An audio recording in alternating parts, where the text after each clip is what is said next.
Од наредниот месец треба да почне процесот за донесување нов закон за пензионирање, согласно кој во пензија ќе мора задолжително да одат сите лица со навршени 64 години.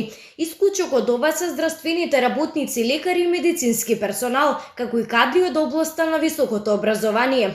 Премиерот Зоран Заев вчера најави дека законот треба да почне да се применува од јануари следната година. Според податоците кои што тој ги добил, во моментов има околу 10.300 лица кои што се на возраст над 64 години, а се уште се во работен однос.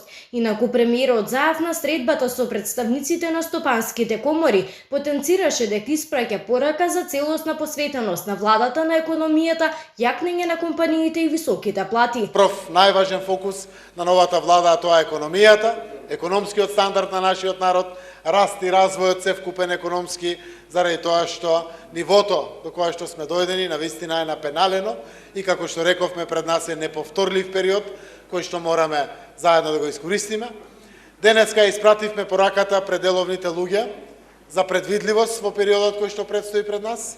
Најавуваме еден стабилен период без предвремени парламентарни избори. Премиерот Заев исто така додаде дека разговарале за стабилна даночна политика. Даноците остануваат стабилни во државата, при што истакна дека немаат намера да ги покачуваат истите.